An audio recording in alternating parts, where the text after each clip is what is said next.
Om Swastiastu, Om Awigenam Astu Namo Sidam, Om Manobadrah Kartowiyantu Wiswata.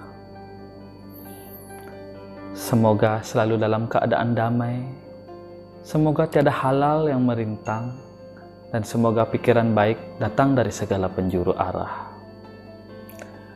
Angayu bahagia, puji syukur patut kita panjatkan di hadapan Ide Sang Yang Widiwasa, karena atas asung kertawarenugrahanya, sampai saat ini kita masih diberikan kesempatan untuk merasakan indahnya alam semesta ini.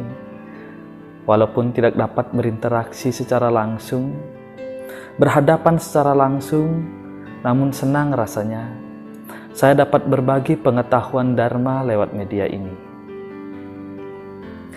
Sahabat Dharma yang berbahagia, sebelumnya mari kita sama-sama berdoa agar pandemik COVID-19 yang melanda hampir seluruh belahan dunia dapat segera berlalu. Namun demikian, di tengah-tengah pandemi COVID-19 ini, mari kita sama-sama eling, mawas diri, mulat sarira, menyadarkan diri kita masing-masing bahwa esensi diri kita ini adalah sebagai makhluk ciptaan Tuhan, dan pada kesempatan ini, di tengah-tengah COVID-19 ini, jadikan hal ini sebagai media, sebagai sarana untuk mendekatkan diri kepada Tuhan dan untuk meningkatkan nilai-nilai religiusitas kita sebagai manusia. Adapun topik yang akan saya bawakan pada storytelling ini adalah berkaitan dengan proses kematian manusia di dalam kitab Swarga Rohana Parwa. Sahabat Dharma yang berbahagia, di dalam ajaran agama Hindu, kita selalu diingatkan bahwa di dalam dunia ini tidak ada yang bersifat kekal. Kita diikat oleh hukum reta, yaitu stiti, upeti, dan pralina, yang kita kenal dengan 3 kemahakuasaan Tuhan atau trikona. Umat sedharma yang berbahagia, semua yang terlahir di dunia ini, kematiannya adalah pasti. Apapun yang terlahir di dunia ini, kematiannya adalah pasti. Nah, jika kita sebagai manusia mengetahui bahwa kematian itu adalah pasti, apa yang kita lakukan untuk menyambut kematian itu? Jadi dengan demikian, kita sebagai manusia setidak-tidaknya dapat mempersiapkan diri untuk menyambut kematian itu, yaitu dengan meningkatkan nilai-nilai spiritualitas kita, dengan meningkatkan perilaku-perilaku atau karma-karma baik di dalam diri kita. Sahabat Dharma yang berbahagia, jadi bagaimana proses kematian di dalam kitab Swarga Rohana Parwa itu? Kita ketahui bahwa kitab Swarga Rohana Parwa merupakan parwa terakhir dari Mahabharata, dari 18 atau Astadasa Parwa. Ini adalah kitab terakhir. Di dalam kitab ini menceritakan bagaimana perjalanan Pandawa dan Drupadi untuk menuju Swarga Loka. Disimbolkan dengan mendaki Gunung Kailas. Nanti kita akan bahas di belakang. Namun sebelumnya, mari kita kaji dari sisi spiritual kerohanian. Pemeran-pemeran penting di dalam kisah Mahabharata atau kitab Mahabharata, yaitu ada Pandawa dan Kaurawa. Namun bukan itu yang akan diceritakan di dalam topik ini. Saya akan bercerita, mengkaji dari sisi filsafat kerohanian terkait dengan keberadaan Pandawa dan Drupadi. Di dalam kehidupan manusia, semua disimbolkan. Pandawa dalam hal ini adalah simbol Purusa dan Drupadi adalah simbol Prakrti. Jadi, kita tidak memandang Pandawa sebagai manusia, tapi esensi dari manusia. Sahabat Dharma yang berbahagia, sekarang mari kita bahas bagaimana proses kematian manusia yang dikaji dari sisi kitab Swarga Rohana Parwa. Di dalam filsafat kerohanian, Di sini kita memandang bahwa Pandawa dan Drupadi bukan sebagai pribadi, namun merupakan simbol, yaitu simbol dari Purusa dan Prakrti, simbol dari unsur-unsur rohani dan unsur-unsur materi, di mana Pandawa sebagai simbol dari unsur rohani dan Prakrti-nya adalah Drupadi. Lalu bagaimana proses kematian di dalam kitab Swargarahana Parwa itu terjadi? Sekarang mari kita bahas dan mari kita bercerita tentang Raja Yudhishthira, yaitu kekuasaan Pandawa pada kerajaan Hastinapura pada saat atau pasca terjadinya perang. Pasca terjadinya perang Kurusetra yang dimenangkan oleh para Pandawa pada saat itu, secara otomatis menobatkan Pandawa menguasai Hastinapura, dan Yudhishthira, kakak tertua dari Pandawa, menjadi Raja Hastinapura. Di bawah tapak kepemimpinannya Raja Hastinapura yaitu Yudhishthira, kerajaan Hastinapura menggema di seluruh alam semesta pada saat itu. Kerajaan Hastinapura menjadi kerajaan yang makmur. Rakyatnya sangat mencintai Raja Yudhishthira. Yudhishthira menjalankan kerajaannya dengan konsep kepemimpinan Hindu yang kita kenal dengan Astabrata, atau 8 sifat kepemimpinan Hindu. Dengan demikian Raja Hastinapura, Yudhishthira, menjadi raja yang begitu dermawan, menjadi raja yang sangat disegani oleh kerajaan-kerajaan lain pada saat itu. Bukan karena berperang, bukan karena kesaktiannya dalam berperang, namun karena cara menjadi raja atau cara memimpin kerajaannya itu di bawah tapak dharma itu sendiri. Setelah lama berkuasa, Raja Hastinapura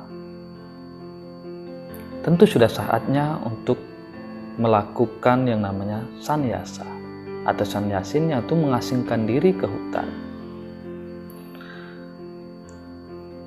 Pada saat itu Raja Yudhishthira menyerahkan kerajaannya kepada cucunya, yaitu Parikesit, putra dari Abhimanyu, anak dari Arjuna, yaitu cucu dari Arjuna, Parikesit.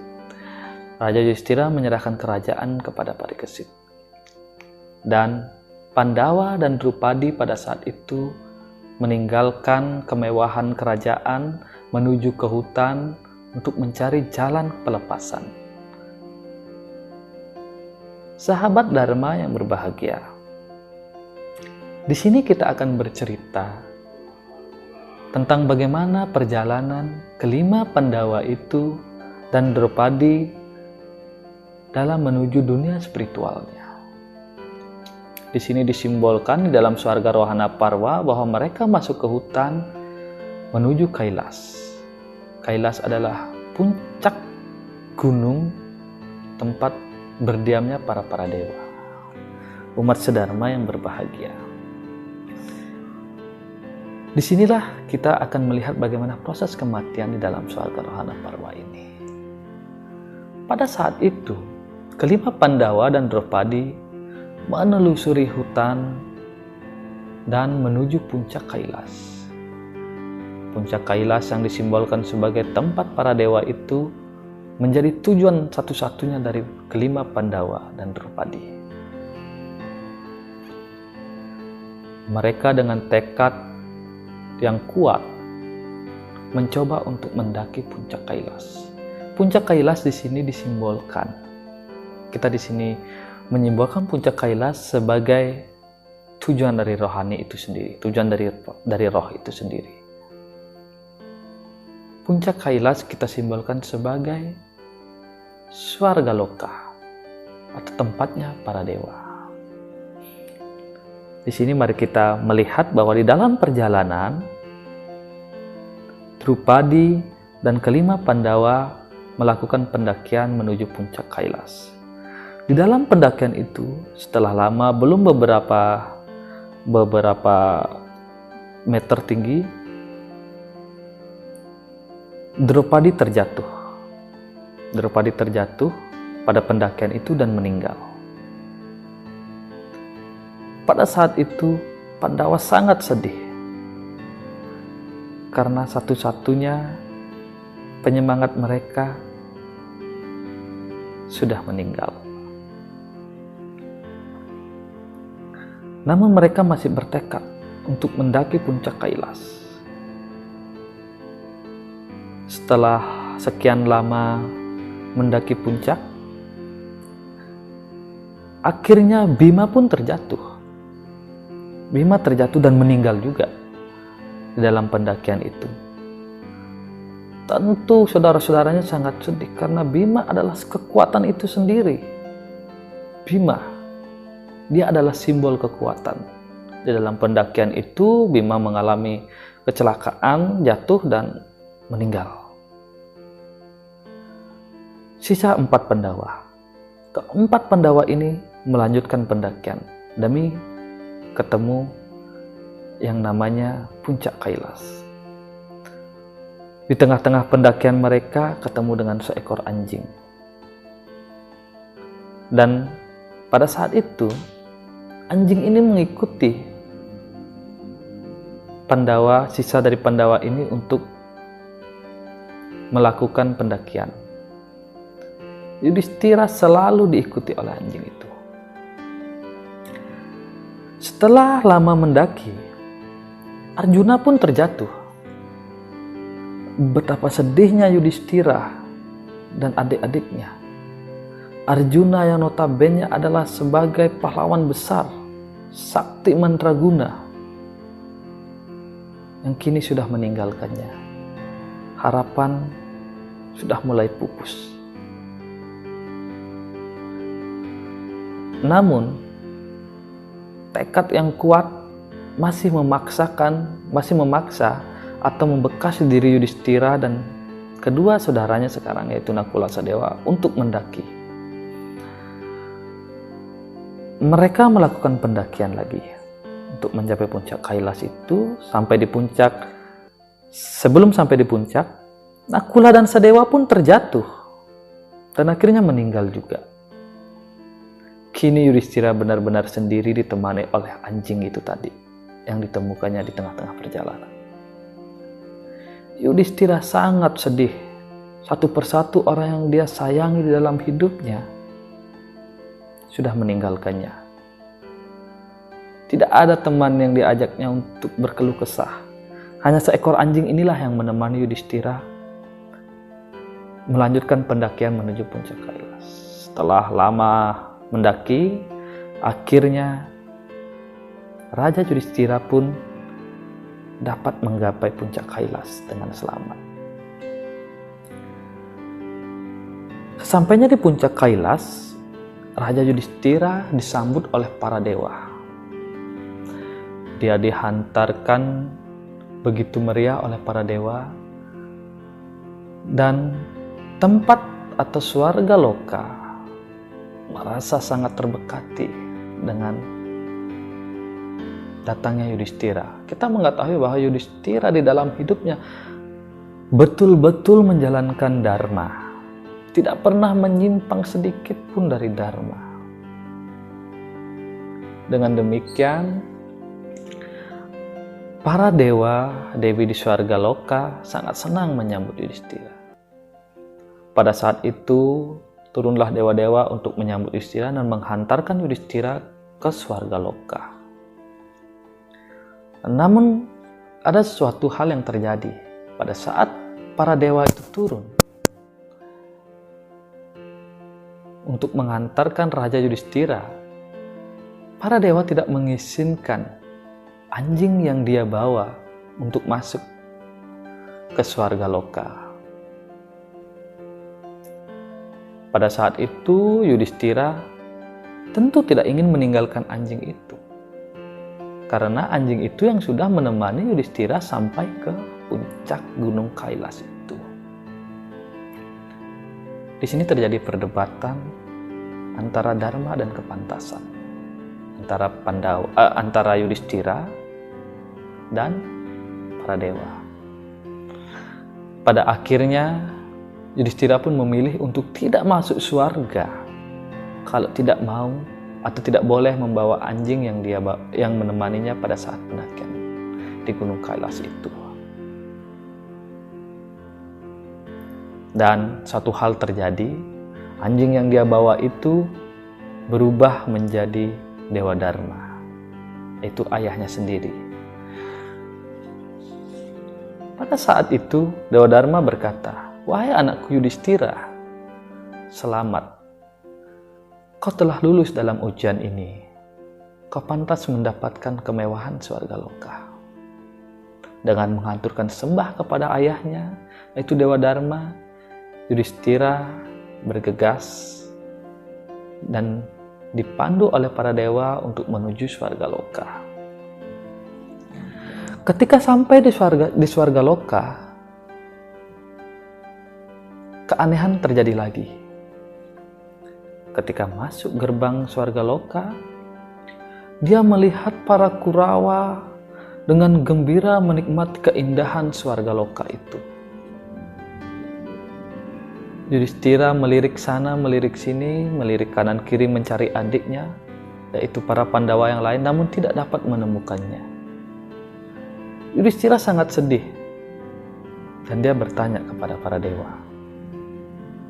"Wahai para dewa yang agung, apa yang terjadi? Di mana saudara-saudaraku? Di mana adik-adikku? Mengapa mereka tidak menikmati surga? Bukankah mereka selama hidup di dunia selalu menjalankan dharma dengan begitu baiknya, selalu menegakkan dharma? Lalu mengapa mereka tidak ada di sini?" Sang Yamadipati mengantarkan Yudhistira menuju ke tempat para Pandawa yang lain berada. Sang Yamadipati berkata, "Wahai anakku Yudhistira, jika kau ingin melihat saudaramu, marilah. Aku akan menghantarkanmu." Dihantarkanlah Raja Yudhistira itu menuju ke suatu tempat yang begitu gelap, penuh dengan kengerian. Yudhistira pun terheran-heran, tempat apa ini? Akhirnya Sang Yudhistira sampailah di sebuah kawah atau jamban besar. Di sana dia melihat saudara-saudaranya sedang disiksa oleh panasnya api neraka. Yudhistira bertanya kepada Yamadipati, "Wahai Dewa Yama, apakah ini benar yang aku lihat, bahwa adik-adikku berada dalam siksa nerakamu yang kejam ini?" Sang Yamadipati pun membenarkan hal itu. Namun demikian, dewa juga berkata bahwa, "Wahai anakku Yudhistira, engkau sudah melihat adikmu. Sekarang ikutlah denganku untuk menuju surga." Sang Yudhistira, sang raja berkata, "Tidak dewa. Aku tidak ingin menikmati Swarga Loka jika saudara-saudaraku mengalami penderitaan. Aku akan tetap di sini menemani saudara-saudaraku. Aku akan menemani saudara-saudaraku dalam siksa neraka ini. Karena selama hidup mereka selalu patuh kepadaku. Kalaupun mereka bersalah, akulah yang bersalah, akulah yang berdosa. Maka aku akan di sini menemani mereka." Ketika itu terjadi, ketika sebuah kejadian itu dialami oleh Yudhistira, tiba-tiba tempat tadi yang merupakan sebuah tempat yang begitu seram dan menjijikkan dan menakutkan berubah menjadi tempat yang begitu indah, begitu asri, dan Yudhistira pun terheran-heran. "Wahai dewa, apakah ini? Kenapa hamba sekarang berada di sini, di tempat yang begitu indah ini?" Sang Yamadipati pun berkata, "Wahai anakku Yudhistira, ini adalah ujianmu yang terakhir. kamu sudah membuktikan kesetiaan persaudaraanmu, dan kamu benar-benar melaksanakan dharmamu. Maka dari itu, kalian kelima bersaudara dan Drupadi menikmati swarga loka. Dan tempat swarga loka yang tadi yang di awalnya dia ketemukan Korawa berubah menjadi neraka yang pahit, neraka yang kejam. Di sana para Korawa disiksa. Para sahabat Dharma yang berbahagia. Lalu mengapa para Pandawa dapat merasakan neraka? Di sini kita flashback ke belakang ketika terjadinya perang Kurukshetra. Para Pandawa pun sering melakukan kesalahan. Dan Yudhishthira pun pernah melakukan sebuah kebohongan. Ketika dia mengatakan bahwa putra dari gurunya Dronacharya telah meninggal. Dan dia membenarkan bahwa pada saat itu Aswatthama sudah meninggal. Padahal yang meninggal bukanlah Aswatthama putra dari Guru Drona, melainkan seekor gajah yang dipukul oleh Bima, dan gajah itu bernama Aswatthama. Ketika gurunya bertanya kepada Dewa Dharma, yaitu kepada Yudhishthira, Guru Drona bertanya, "Wahai Raja Agung Yudhishthira, kau tidak pernah bohong. Aku akan menerima kebenaran dari ucapanmu. Aku ingin bertanya, apakah benar anakku Aswatthama sudah meninggal, terbunuh oleh Bima?" Kendati pun untuk menegakkan dharma, Yudhishthira harus berbohong sekali. Yaitu dia mengatakan, "Iya guru, Aswatthama sudah meninggal dan Bima telah membunuhnya." Padahal yang dibunuh Bima bukan Aswatthama dari Guru Drona, melainkan Aswatthama seekor gajah. Nah, inilah yang menyebabkan bahwa Yudhishthira pun pernah merasakan akhirnya masuk ke dalam siksa api neraka. Lalu bagaimana filsafat kematian itu? Filsafat dari proses kematian itu. Sekarang mari kita sama-sama membahasnya. Para sahabat Dharma yang berbahagia. Di dalam perjalanan menuju Gunung Kailas, kita tadi mengetahui di dalam cerita bahwa yang pertama jatuh meninggal adalah Drupadi. Yang di awal kita sebut sebagai Drupadi sebagai simbol dari prakarti atau unsur materi. Tentu kita sebagai manusia setelah menjalani fase kehidupan dari lahir, tumbuh menjadi orang dewasa, tua, bahkan menuju proses kematian, kita mengalami siklus-siklus dan keadaan yang begitu banyak. Nah, coba kita bayangkan ketika kita sudah tua, tubuh yang sudah renta, berbaring di tempat tidur menunggu datangnya maut. Apakah kita dapat memikirkan materi lagi? Apakah kita dapat menikmati materi lagi? Tentu tidak. Materi akan meninggalkan kita. Nah, di dalam cerita tadi, materilah yang pertama-tama meninggalkan kita. Kita tidak dapat menikmati materi lagi kalau kita sudah berbaring di tempat tidur menunggu datangnya maut. Maka dari itu, Drupadilah yang pertama meninggal. Dalam hal ini, manusia ketika sudah menuju pada fase titik tertentu untuk menuju kematian, maka dia tidak dapat lagi menikmati materi. Sahabat Dharma yang berbahagia, setelah Drupadi, Bima terjatuh dan meninggal. Bima disimbolkan sebagai simbol bayu. Bagaimana orang yang sudah terbaring lemah di tempat tidur dengan tubuh yang begitu renta masih memiliki bayu atau tenaga? Tentu tidak. Dan tenaganya pun hilang. Kita sebagai manusia sudah tidak punya tenaga lagi ketika kita sudah berada di ambang maut, di ambang kematian. Tubuh merasa lemas, tidak bertenaga. Dengan demikian, di sini disimbolkan bahwa Bima pun meninggal. Yang setelah Drupadi, Bima meninggal. Artinya setelah materi tidak bisa kita rasakan, kita sudah tidak punya tenaga lagi. Kita memang betul-betul hanya bertujuan menuju kematian. Setelah Bima, yang meninggal adalah Arjuna. Arjuna disimbolkan sebagai tangan lengan. Selain Bima sebagai kekuatan, disimbolkan sebagai tangan lengan, kaki. Tentu di sini, ketika manusia sudah mencapai atau menggapai proses menjadi tua dan menunggu datangnya maut, berbaring di tempat tidur menunggu datangnya maut, tentu sudah tidak punya tenaga untuk bergerak, menggerakkan indria lagi. Tangan sudah lemas, tidak bisa melakukan apa-apa. Yang hidup hanya pikiran yang hidup. Namun tubuh sudah tidak dapat berinteraksi lagi, sudah lemas. Nah, disinilah setelah Bima, Arjuna meninggal.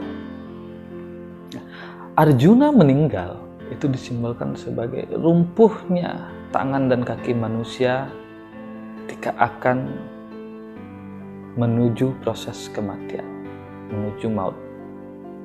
Setelah tangan, setelah Arjuna, Nakula dan Sadewa mengalami kematian. Nakula, Sadewa adalah disimbolkan sebagai dewa kembar.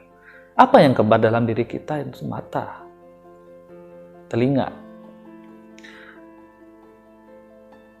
Ketika kita berada proses atau pada fase yang sangat menebarkan, itu berbaring di tempat tidur, menunggu datangnya maut, tentu telinga sudah mulai mengalami gangguan. Makanya orang-orang tua, sudah tua-tua renta itu kalau tidak buta, ya tuli. Berbaring di tempat tidur dengan mata yang sudah tidak bisa melihat lagi atau rabun, dan telinga sudah tidak mendengar seperti biasa lagi. Satu persatu tubuh itu mengalami kematian. Ketika sudah semuanya indera tidak berfungsi, tidak bisa mendengar, betul-betul tidak bisa melihat, disitulah sudah menemukan kematian. Yang terakhir tadi meninggal adalah Nakula dan Sadewa. Semua panca indera sudah tertutup. Yang ada hanya dunia rohani, roh. Yang di sini Yudhistira disimbolkan sebagai roh itu, sebagai pikiran, sebagai karma wasana setiap manusia. Mengapa hanya Yudhistira dan anjing itulah yang dapat menuju swarga loka, yang dapat menuju dunia para dewa? Tentu ketika manusia meninggalkan, karena ketika manusia atau jiwatma meninggalkan badan kasar, yaitu tubuh materinya, yang ada hanya tubuh spiritualnya, yaitu sang roh itu. Nah, di sini budi, kebaikan, karma wasana disimbolkan sebagai Yudhistira. Maka dengan demikian, hanya Yudhistira yang pergi menghadap kepada para dewa, menghadap Brahman setelah kematian saudara-saudaranya. Nah, seperti itulah kita mengetahui bahwa manusia setelah meninggal, tentu tubuh-tubuh fananya tidak ikut mencapai dunia rohani. Yang ikut adalah karma wasana. Karma wasana itu ada perbuatan baik dan perbuatan buruk. Nah, ketika Yudhistira mencapai puncak Kailas dan berada di dunia para dewa, di swarga loka, dia ditemani oleh seekor anjing. Di sini anjing itu kita simbolkan sebagai Asubha Karma, dan Yudhistira adalah Subha Karma. Subha Asubha Karma, perbuatan baik dan perbuatan buruk. Hanya itu yang kita bawa setelah meninggal. Jadi Yudhistira hanya ditemani oleh anjing. Anjing itu adalah kita simbolkan sebagai perbuatan yang buruk. Jadi manusia ketika sudah meninggal dan rohnya menuju alam kematian, menuju alam rohani. Yang tersisa yang dibawa bukanlah materi, bukan badan yang kekal, bukan kesaktian. Yang dibawa hanyalah perbuatan baik dan perbuatan buruk. Ini sebagai timbangan untuk nanti Sang Yamadipati memutuskan di mana sang roh ini akan ditempatkan. Apakah dia akan berada di swarga loka atau akan berada di neraka Ciuta? Tentu semua akan mengalami proses dan akan mengalami yang namanya karma. Raja Dharma Yudhistira pun yang tidak pernah menyimpang dari ajaran Dharma selama hidupnya merasakan neraka. Itu adalah akibat dari karmanya. Ada juga sisi asubha karma dalam dirinya pada saat dia hidup di dunia yang menyebabkan Yudhistira merasakan panasnya api neraka. Jadi demikian, sahabat Dharma yang berbahagia, itulah gambaran kematian manusia berdasarkan kitab Swarga Rohana Parva. Bahwa dari proses kematian satu persatu, dunia materi, kekuatan yang ada dalam tubuh kita meninggalkan kita. Yang tersisa hanyalah subha dan asubha karma yang dibawa oleh roh kita untuk menuju pada kematian. Dan subha asubha karma ini adalah tiket untuk memutuskan Sang Yamadipati apakah akan menempatkan kita pada swarganya atau pada nerakanya. Umat sedharma, sahabat Dharma yang berbahagia, demikianlah storytelling atau tutur dari kitab Swarga Rohana Parva ini.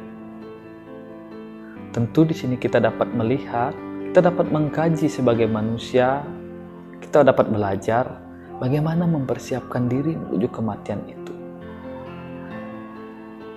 Karena apapun yang kita lakukan di dalam dunia ini tentu akan berdampak terhadap roh kita setelah mengalami yang kita sebut dengan kematian. Sahabat Dharma yang berbahagia, kesimpulan yang dapat kita ambil dari kitab Swarga Rohana Parva, lakukanlah senantiasa perbuatan baik, lakukanlah karma yang baik. Karena apa? Karena karma yang baiklah yang menghantarkanmu pada kebaikan. Sahabat Dharma yang berbahagia, kita harus tahu bahwa hukum reta, hukum karma pala itu adalah hukum yang sangat-sangat adil. Kita tidak bisa sebagai manusia mencari pembenaran atas perbuatan-perbuatan kita. Walaupun di dunia ini kita dapat mencari pembenaran atas perbuatan atau kesalahan-kesalahan kita, tapi di dunia rohani kita tentu akan mendapatkan balasan dari perbuatan-perbuatan kita. Karena hukum karma pala, hukum reta sifatnya mutlak, karena itu adalah hukum Tuhan, dan hukum Tuhan tidak ada konspirasi. Dengan demikian berakhir pula tutur atau sedikit cerita kerohanian yang saya bawakan. Tentu di dalam cerita ini banyak versi yang berbeda. Dan atas kesalahan-kesalahan yang tidak berkenan di hati umat sedharma, sahabat Dharma semua, dengan kerendahan hati saya memohon maaf. Tanhana wong sampurna, tanhana wong angyu lulus, tanhana wong sampurna ring jagat dwipa. Dengan rendah hati saya mohon maaf. Saya akhiri storytelling ini dengan mengucapkan Paramasanti. Om Santi Santi Santi.